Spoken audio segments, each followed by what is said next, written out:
وبركاته.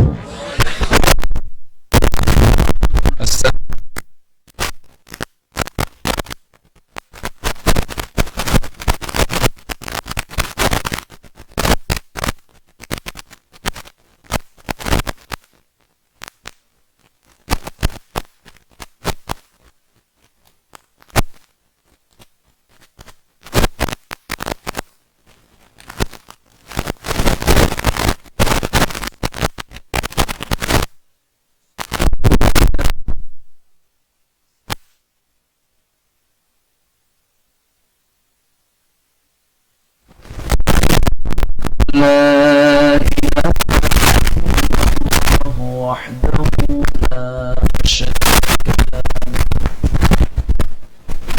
ونشهد أن سيدنا وحبيبنا ومولانا محمدا عبده ورسوله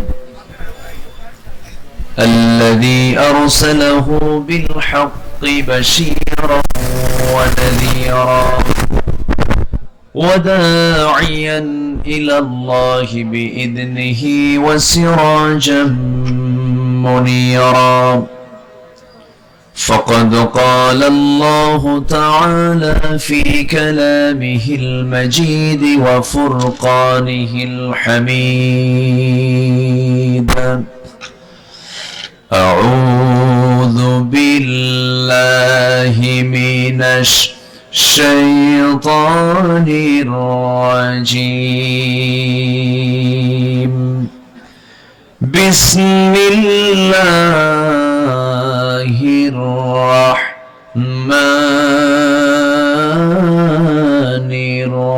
الرحيم. إن الله وملائكته يصلون على النبي يا أيها الذين آمنوا صلوا عليه وسلموا تسليما. اللهم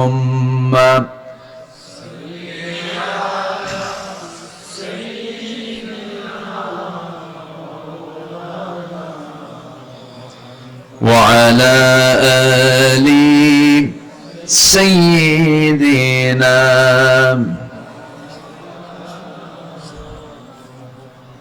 সবাই বলুন بلغ العلا بكماله كشف الدجى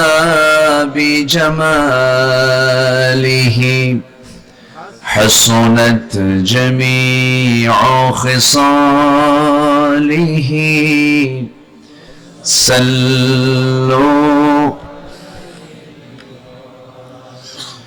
سراج الملة تمهي فخر دو عالم دلبار مولاه شريف الأنبياء نسخا كل أديان دغره بلغ العلا بكماله كشف الدجى بجماله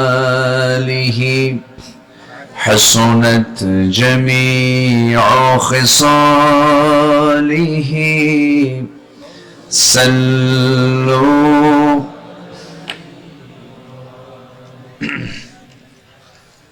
প্রাকৃতিক সৌন্দর্যের আরো বেশি বেশি আমি আপনারা যদি বন্ধু হতে চাই, প্রকৃত বন্ধু তো সেই বন্ধু যে বন্ধুর দ্বারা বান্দা জাহান্নাম থেকে বাঁচতে পারে। যে বন্ধু আমাকে জাহান্নাম থেকে বাঁচানোর জন্য ফিকির করে না, জিকির করে না, ওই বন্ধুত্বের কোনো দরকার নাই আমার। যে দল আমাকে জাহান্নাম থেকে বাঁচাতে পারে না, সেই দলের নেতৃত্ব মানার কোনো প্রশ্নই আসে না। কারণ নেতা মানতে গিয়ে 1000 বার হতে হবে, এই নেতা সহ আমার একদিন আল্লাহর আদালতের সামনে দাঁড়াতে হবে। ইয়াওমা নাদউ কুল্লা উনাসিম বিইমামিহিম কিয়ামতের দিন আল্লাহ রাব্বুল আলামিন প্রত্যেক ব্যক্তিকে তার নেতা সহ ডাকবেন। তাহলে বলেন, নেতা মানতে গিয়ে চিন্তা করার দরকার আছে না নাই? কি বিড়ি খাওয়া নেতা মানবেন? গাঁজা খাওয়া নেতা মানবেন? ইয়াবা খাওয়া নেতা মানবেন? নামাজি নেতা মানবো। কি নেতা বলেন? আরো জোরে কি? জোরে বলেন, কি নেতা বলেন? নামাজি নেতা মানতে হবে। যে লোকের চেহারার দিকে তাকালে আখিরাতের কথা মনে হবে, যে লোকের দিকে তাকালে নবীর কথা মনে হবে, এমন নেতৃত্ব আমাকে মানতে হবে। কারণ এই দুনিয়াতে আমি তার সঙ্গে সম্পর্ক করব, যে সম্পর্কের বিশাল বড় কানেকশন থাকবে হাসর পর্যন্ত। সেই নেতাকে আমি মানব। মান তাশাব্বাহা বিকওমিন ফাহুয়া মিনহুম, যার সঙ্গে যার মহব্বত হবে তার সঙ্গে তার হাসর নাসর হয়ে যাবে। আমার বন্ধুগণ, 5% মানুষ কেবল বাংলাদেশে নামাজ পড়ে, বাকি মুসলমানের নামাজের কোনো খবর নাই। নামাজই পড়ে না, খালি বিড়ি খায়। খালি কি খায়? বিড়ি খায়। রংপুরে আমার এক মাহফিল ছিল, হারাগাছ। ওই জায়গায় মোটামুটি 50-60টা বিড়ির ফ্যাক্টরি আছে। বছর 4 আগে আমাকে ফোন দিয়ে বললো, হুজুর আমাদের এখানে একটা মাহফিল আছে, আপনি আসেন। নিলাম দাওয়াত, মাহফিলে বসলাম। বসার পরে মোনাজাতে ডাক দিয়ে বলে, হুজুর একটু দোয়া করেন আমার বিড়ি ফ্যাক্টরির জন্য। কি কথা কি বুঝতেছেন আপনি? বিড়ি ফ্যাক্টরির জন্য আমি কি দোয়া করবো বলেন তো? সম্মানিত ভাইয়েরা, সম্মানিত বন্ধুগণ, এই জাতি অনেক আগে সভ্য জাতিতে রূপ নিত যদি জাতির একজন কান্ডারি, জাতির একজন নেতা যদি সৎ হতো। এ পর্যন্ত যা পেয়েছি ভালো একটাও পাই নাই। ভালো কি পাইছি? ভালো পাইনি। ভালো যদি পাইতাম নামাজের 5% হতো না। নামাজ যদি আজকে সমাজে চালু থাকতো, এটার যদি উল্টো যেত, নামাজি হতো 95%, বেনামাজি হতো 5%। তাহলে আমাদের সবার আগে চেষ্টা থাকতে হবে জাহান্নাম থেকে বাঁচতে হবে। আমরা সবাই কি নামাজকে কন্টিনিউ করব? এটা কি বাজার? রবি। এখানে চাঁদ ওঠে না, খালি রবি ওঠে। রবি মানে তো সূর্য, তাই না? জি, রবির বাজার। তাহলে চাঁদ এখানে আর নাই। জি, এই রবির বাজারে কতগুলো দোকান আছে? ধরেন 1000 খানেক দোকান থাকতে পারে। আজান যখন হয় অবশ্যই এখানে একটা সমিতি আছে, ব্যবসায়ী সমিতি আছে না নাই? আছে। যদি সমিতির যারা সহজ সেক্রেটারি তারা যদি সিদ্ধান্ত নিতেন আজান যখন হবে সকল দোকান বন্ধ থাকবে নামাজের জন্য, বলেন এই ব্যাপারে কি প্রশ্ন একদিন হবে না? আচ্ছা, প্রশ্ন একদিন হবে না? সমিতি করছো, বহু কিছু করছো, বহু কিছু আনন্দ ভ্রমণ করেছো, জাফলং গেছো, কক্সবাজার গেছো, ঘুরতে গেছো, অনেক কিছু করতে গেছো। নামাজ কি কায়েম করছো নাকি? না, জাহান্নামে যা। কি কথা কি বুঝতেছেন আপনারা? তাহলে সবার আগে সব জায়গায় আগে দেখতে হবে আমার জাহান্নাম থেকে বাঁচার জন্য মূল যে কাজ, ফাকাদ আকামাহা ফাকাদ আকামাদ-দ্বীন ওয়া মান তারাকাহা ফাকাদ হাদামাদ-দ্বীন।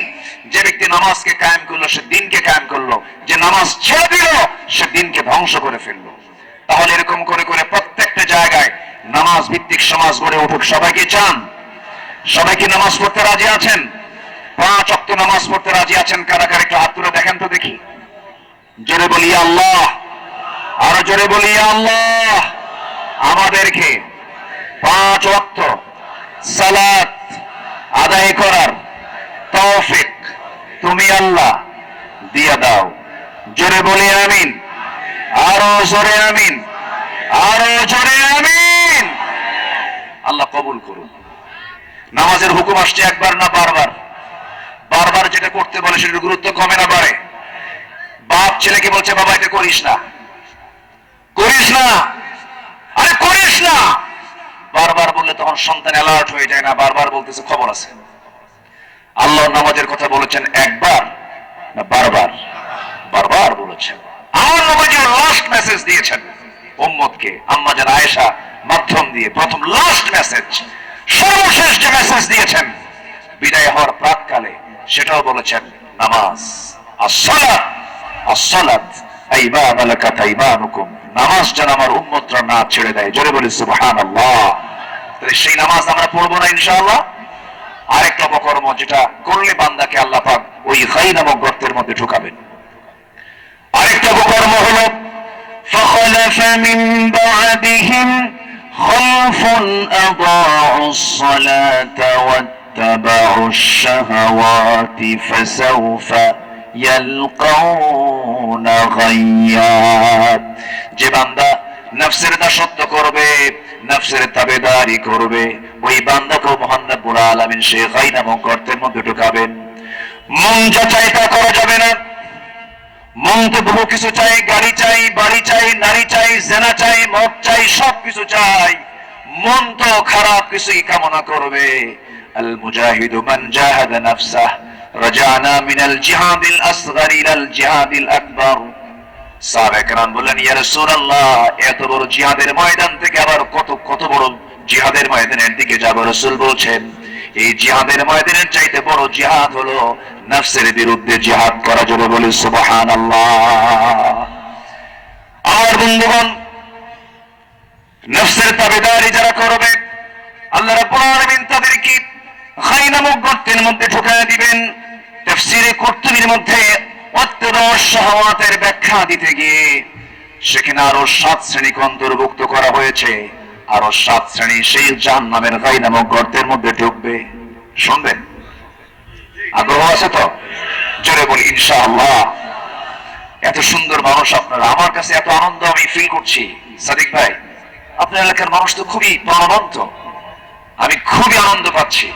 সিলেটের বহু জায়গায় আসি, কিন্তু কুলাউড়ার মানুষ যে এত প্রাণবন্ত, সেদিন কোথায় যেন সন্ধ্যাবেলা মাহফিল করেছে, এরকম খুব উজ্জীবিত। আল্লাহ তুমি এই জনপদকে ইসলামের জন্য কবুল করো। জোরে বলি আল্লাহুম্মা আমিন। আরো জোরে আল্লাহুম্মা আমিন। সম্মানিত ভাইয়েরা, আরো 7 অপরাধ যাদের মধ্যে থাকবে তাদেরকে আল্লাহ পাক উপর করে জাহান্নামের এই গর্তের মধ্যে ঢুকাবেন। দুনিয়াতেও কিন্তু জেলখানায় স্পেশালি আবার যারা মানে বিশেষ আসামি যারা, তাদেরকে সেলে রাখে। কোথায় রাখে? জেলের মধ্যে আরেকটা কঠিন জায়গা হলো সেল। 2018 সালে আমার একটু নিয়ে গেছিল সেই জায়গায়। নির্বাচনের আগ দিয়ে মাহফিল শেষ করে এসে বাসায় ঘুমায়া পড়ছে। 250 পুলিশ বাড়ি ঘেরাও করছে। বড় সন্ত্রাসী তো আমি, ধরার জন্য গেছে। তো আমারে ডাক দিল, হুজুর আসেন, গাড়িতে চড়েন। বললাম কেন? একটু চা খাবেন। কোথায়? থানায় চলেন। এত লোক কেন? একটু সম্মান করতে আসলাম। তো নিয়ে গেল, থানায় বসলাম। ওসি মহোদয়ের চোখ দেখে লাল। বললাম, আপনি চোখ লাল কেন? দেখি যে চোখ দিয়ে পানি পড়ে। বললাম, কান্দেন কেন? হুজুর আমি আপনার খুব ভক্ত। তো ভক্ত তো ধরছেন কেন? হুজুর শক্ত হতে বাধ্য হলাম। কেন? উপরের খুব চাপ। কি বলবেন হুজুর, চাকরি বাঁচান তো ফরজ। আমি কইলাম, ঈমান বাঁচান তো নফল। শক্ত কইরা ধরে মামলা আরো কিছু যোগ দিয়া দিল কোর্টে চালান করে। কোর্টে নিয়ে গেল, জাজ সামনে বসা, সবটা ফরম্যাট করা। আমার দিকে একটু তাকালো, তাকে একটু দেখলো, দেখে বললো জামিন না মঞ্জুর, দিয়ে পাঠায় দিল। জেলখানায় ঢুকলাম। বড় ফটক দিয়ে ঢুকেই দেখি সামনে এক মুরব্বী দাঁড়ানো, 80 থেকে 85 বছর বয়স।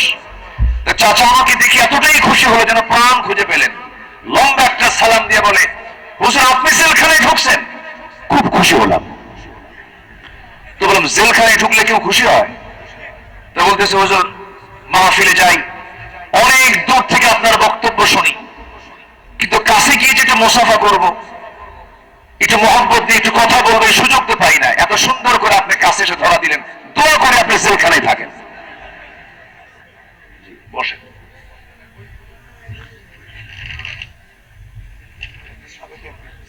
জি আলহামদুলিল্লাহ। জি বৌকা, জি বৌকা, জি জি আমাদের সাবেক এমপি মহোদয় এসেছেন, বলি আলহামদুলিল্লাহ। জি সম্মানিত ভাইয়েরা, আমি বললাম, চাচা আপনি তো খুব খুশি হলেন, তো আপনি জেলখানায় কেন নাতিপুতি এই শীতের মধ্যে? বাবা বোমা হামলা, বোমা হামলা। তো বললাম, বোমা হামলা কি? আমার নামে মামলা দিছে হলো বোমা, আমি নাকি এই হাতে নাকি বোমা হামলা করছি। বলেন তো বাবা, এই 85 বছরের বুড়া হাত দিয়ে যদি বোমা মারতে যাই, লক্ষ্যে যাবে না আমার মাথায় পড়বে। এই চলেছে 16 বছর। ফেরাউন চালিয়েছে 1600 বছর, এরা চালিয়েছে 16 বছর, অনেক কিছু করেছে। কিছু কথা না বললে বিকৃত হয়ে যায়, কথা বলার দরকার আছে না নেই? তওবা করে ফেরত আসেন। আমরা আপনাদের মতো ওইরকম হিংস্র না, আমরা ক্ষমা করতে জানি। ওয়াল কাযিমিনাল গায়জ ওয়াল আফিনা আনিন নাস। কিন্তু ষড়যন্ত্র করবেন না। আল্লামা সাঈদী রক্ত নিয়ে খেলেছেন, হাজার হাজার আলেমের রক্ত নিয়ে খেলেছেন, অনেক মায়ের কোল খালি করেছেন। ষড়যন্ত্র করবেন, হাত পা পুরো করে দেব। বাতিল শক্তির মোকাবেলা করতে রাজি আছেন কারা কারা? হাত উঁচু করে দেখেন মুসলমান।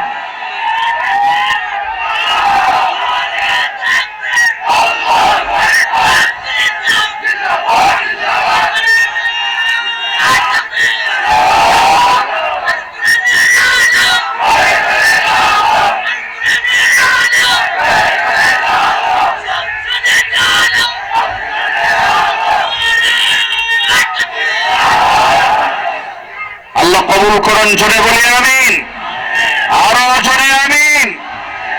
আমার নবীজি মক্কা বিজয় করলেন, রাসূল বলেন সবাইকে মাফ করলাম 17 জন ছাড়া।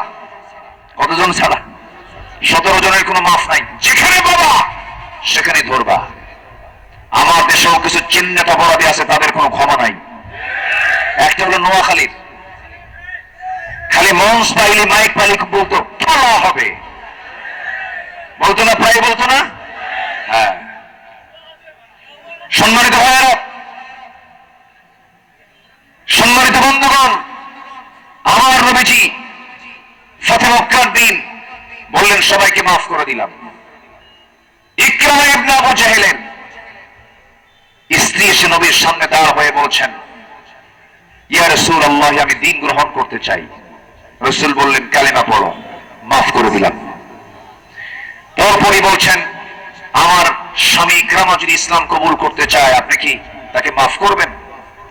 আমার নবীজি দেরি করলেন না, সঙ্গে সঙ্গে বললেন, হ্যাঁ, দ্বীন গ্রহণ করলে আমি তাকেও মাফ করে দেব। ইকরামা চলে গেছে ভয়ে, তিহামা পার হয়ে, তিহামা অঞ্চল পার হয়ে নদী পার হয়ে চলে যাবে। নদীর তীরে থাকা সেই নৌকার মাঝিকে ডাক দিয়ে বলছে, ভাই তুমি কি আমাকে নদীটা পার করে দেবে? কত টাকা চাও? যা চাও তাই দেবো, আমি এই এলাকায় থাকা আমার জন্য রিস্কি।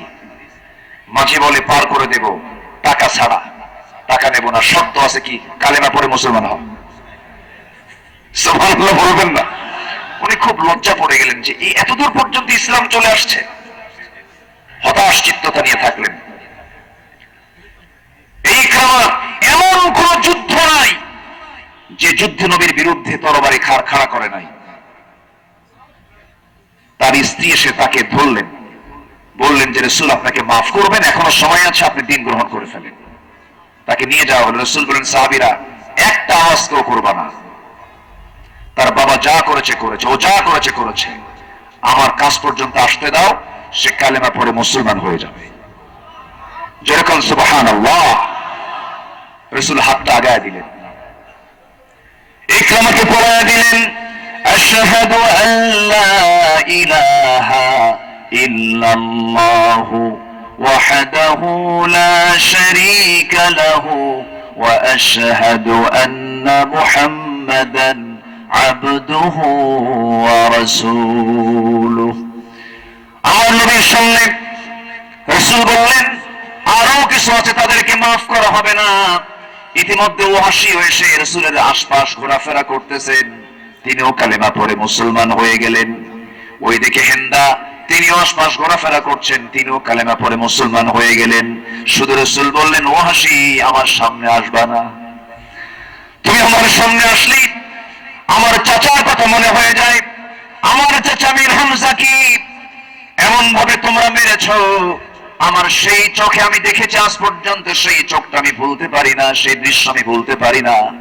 সাইয়্যিদুশ শুহাদা মীর হামজাকে উহুদের ময়দানে দূর থেকে ওয়াহশী তীর মেরেছিল, বর্ষা মেরেছিল, বল্লম মেরে তার বুকটা ঝাঁঝরা করে দিল। সাইয়্যিদনা মীর হামজা জমিনে পড়ে গেলেন, জমিনে লুটিয়ে পড়লেন। সেই সময় করা হলো কি, তার কান কাটা হলো, হাত কাটা হলো, পা কাটা হলো, তার অঙ্গগুলো বিচ্ছিন্ন করে দেওয়া হলো। সেই উহুদের ময়দানের যুদ্ধের একদিন আগে সাইয়েদনা আব্দুল্লাহ বিন জাহাশ রাদিয়াল্লাহু তাআলা আনহু যুদ্ধের ময়দানে যাবেন, সেই সময় তিনি দোয়া করেন, আল্লাহ তোমার জমিনে তোমার দিন কায়েমের জন্য রওনা দিচ্ছি, আল্লাহ তুমি আমাকে আমার গায়ে এমন শক্তি দিবা যেন বাতিলদের মোকাবেলা করতে পারি, এক পর্যায়ে যেন কাফেররা আমাকে ধরাশয়ী করে ফেলে, আমার যেন অঙ্গগুলো বিচ্ছিন্ন করে ফেলে, কাফেররা যেন আমার হাত কেটে নেয়, পা কেটে নেয়, চোখ তুলে নেয়, নাক কেটে নেয়, সবকিছু যেন অঙ্গহানি করে ফেলে দেয়।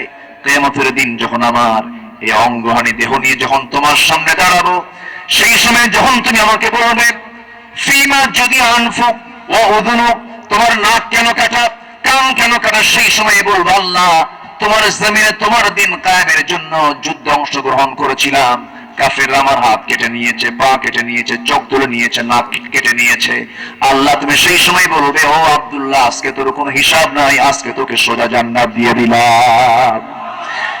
ওই যুদ্ধের ময়দানে সবচেয়ে ক্ষত বিখ্যাত দেহ নিয়ে দুনিয়া থেকে বিদায় নিয়েছেন দুজন সাহাবী, আমির হামজা এবং আব্দুল্লাহ বিন জাহাশ রাদিয়াল্লাহু আনহুমা। এই দুজনকে যখন রাসূলের সামনে পেলেন, নবীর কপালে তখন ব্যান্ডেজ লাগানো, নবীর সামনের দুটো দাঁত নাই, আমার নবীজি চরম আহত অবস্থায় জানাজা সম্পূর্ণ করে বললেন, সাহাবীরা আমার আব্দুল্লাহ বিন জাহাশের লাশ আর সাইয়্যিদুশ শুহাদা আমার চাচা আমির হামজার লাশকে তোমরা একই কবরে দাফন করো, কারণ এই দুইজন কিয়ামতের দিন একসঙ্গে উঠবে। জোরে বলেন সুবহানাল্লাহ। এত বড় ক্ষতি করার পরেও রাসূল মক্কা বিজয়ের দিন বললেন, হিন্দা আপনি আমার সামনে বসবেন না, আমার চাচার কথা মনে পড়ে যাবে। ওয়াহশী অনুতপ্ত হয়ে মনে মনে চিন্তা করলেন, একজন ইসলামের মুজাহিদকে আমি দুনিয়া থেকে বিদায় করেছি, এর বদলা কি হতে পারে? একজন ভণ্ড নবীকে ওয়াহশী দুনিয়া থেকে বিদায় করে তার বদলা নিলেন। আমার বন্ধুগণ, আমার ভাইয়েরা, কথার তো কোনো থামা নাই, বহুদিকে চলে গেছিলাম আমরা, মূল লাইনের দিকে চলে আসি। জাহান্নাম থেকে বাঁচার জন্য নাম্বার 1 কাজ হলো আমরা নামাজ ছেড়ে দেব না, মন যা চাই তা করা যাবে না, মন যা চাই তা করব না, আমরা আল্লাহ যা চান তাই আমরা করব, নফসের বিরুদ্ধে অবস্থান নেব, নফস ভালো কিছু চায় না। ইমাম কুরতুবী তার তাফসীরে লিখেছেন, আরো 6টা সাতব কর্ম যার মধ্যে থাকবে তাকে খাই নামক গর্তের মধ্যে ফেলে দেওয়া হবে। নাম্বার 1 হলো যে জেনাকার জেনা করতে করতে পাকা হয়ে গেছে। নাম্বার 2 হলো যে মদ্যপায়ী মদ পান করতে করতে বুড়া হয়ে গেছে, মদ খাওয়া ছাড়ে না, এমন লোক তো মনে বাংলার জমিনে নাই। নাম্বার 3 হলো যে সুদ করে, সুদ খেতে খেতে সুদটাকে জায়েজ মনে করে, এটা আমার রবির বাজারে নাই। আছে আছে, তাহলে বাদ দিয়ে ওয়াজ থাক, নাকি বলবো? আপনি না বললে তো বলবো। হ্যাঁ, সুদ সুদ ওয়াজ করে সুদ বন্ধ হবে না, আইন করে সুদ বন্ধ করতে হবে, ঠিক আছে না? মদের দোকান ওয়াজ করে বন্ধ হবে না, আইন করে বন্ধ করতে হবে। জেনার লাইসেন্স ওয়াজ করে বন্ধ হবে না, আইন করে বন্ধ করতে হবে। নাম্বার 4, যে সন্তান পিতামাতার অবাধ্য হয়, আল্লাহ পাক তাদেরকে গাই নামক গর্তের মধ্যে ঢুকাবেন। আরেকটা হচ্ছে যে মিথ্যা সাক্ষী দেবে, আল্লাহ পাক তাকে এই গাই নামক গর্তের মধ্যে ঢুকাবেন। যে নারী অপর সন্তানকে স্বামীর সন্তান বলে চালায় দেয়, মানে জারর সন্তান, এখনো কিন্তু আছে, আছে না নাই? কয়জন ডিএনএ টেস্ট করে, এরকম বহু জারর সন্তান কিন্তু জমিনে রয়ে গেছে। ওই নারীকে আল্লাহ পাক জাহান্নামের এই গাই গর্তের মধ্যে আল্লাহ পাক ঢুকায়া ছাড়বেন। এই সমস্ত অপকর্ম যেন আমাদের জীবনে উপস্থিত না হয়, এই তৌফিক কামনা করছি। জোরে বলি আল্লাহুম্মা আমিন। ফজরকে সবাই পড়বেন? সবাইকে ফজর পড়তে রাজি আছেন? ফজরের আগে কিন্তু শয়তান আসে, আবার ফজরের আগেও আল্লাহ আসেন। সুবহানাল্লাহ বলেন। আল্লাহ আসেন এই আকাশে, আর শয়তান আসে একদম আপনার বেডের কাছে, এসে মাথার চুলগুলো ফাইন করে করে টিপে টিপে দেয় আর বলে, আলাইকা লাইলুত তাফিল, আলাইকা লাইলুত তাফিল, তোর রাত অনেক লম্বা, ঘুমা। ঠিক আছে, কি করে? ঘুমা। খুব আরামে ঘুম হয় না ফজর রাখবে একটু, আর সারা রাত ঘুম ধরে না, কিন্তু আজান পরে একটু আগে শয়তান কি যে করে, ফাইন করে একটা মেসেজ করে দেয়। আর ওয়াজ করে হলো আলাইকা লাইলুত তাফিল। সহিহ হাদিসে আসছে, এই কথা যখন বলে, ওই সময় যদি কোনো বান্দা, শয়তান ওই সময় 3টা গিট মেরে দিয়ে চলে যায়, 3টা গিট মারে। রাসূল বলছেন, এই 3টা গিট যদি ছোটাতে চাও তোমরা, 3টা আমল করবে। সেই সময় ঘুম থেকে চট করে উঠবে, বিছানা থেকে পিঠটা সরায় নেবে, আলহামদুলিল্লাহিল্লাযী আহইয়ানা বা'দা মা মাতানা ওয়া ইলাইহিন নুশুর বলবে। একটা গিট ছুটে গেল, ওযু বানাবি, 2টা গিট ছুটে গেল। ওযু বানায় মসজিদের দিকে রওনা করবে, নামাজে দাঁড়ানোর সঙ্গে সঙ্গে 3টা গিট ছুটে গেল। 24 ঘন্টা একটা দিন শয়তান ওই বান্দার কাছে আসার সাহস পায় না। জোরে বলি সুবহানাল্লাহ। আল্লাহ কবুল করুন, আল্লাহ কবুল করুন। মন চাচ্ছে আরো কথা বলি, কিন্তু সুযোগ নাই। যতটুকুন হয়েছে আমরা বলে ফেলি আলহামদুলিল্লাহ। একটা পাখি আকাশে ওড়ে, এক ডানায় না 2 ডানায়? 2 ডানায়। এখন আরেকটা ডানা আছে, আমাকে আরেকটা প্রোগ্রামে আমাকে পার্টিসিপেট করতে হচ্ছে, এবং সেই প্রোগ্রামটা নিয়েছে আমি আরো 1 বছর আগে। এই জন্য সব দিকে তাকিয়ে আজকে যতটুকুন হয়েছে আমাদেরকে একটু জোর করেই বলতে হবে আলহামদুলিল্লাহ যা হয়েছে। আমি সবার কাছে দোয়া চাই, সবাইকে আমার জন্য দোয়া করবেন। আমি আপনার জন্য দোয়া করি, আল্লাহ যেন আমাদের এই মিলন মেলাকে হাসর পর্যন্ত হাজির করে দেন, হাসর পর্যন্ত গড়িয়ে দেন। জোরে বলি আল্লাহুম্মা আমিন। যে মুরব্বী আসছেন তার জন্য দোয়া করবেন। তারপর আমার ডানে বামে যে সমস্ত অতিথিরা আসছেন, আল্লাহ তুমি সবাইকে কবুল করে নেন। যারা আসছেন আজকের মাহফিলকে সফল করেছেন, আল্লাহ তুমি সবার অংশগ্রহণকে নাজাতের ওসিলা করে দাও।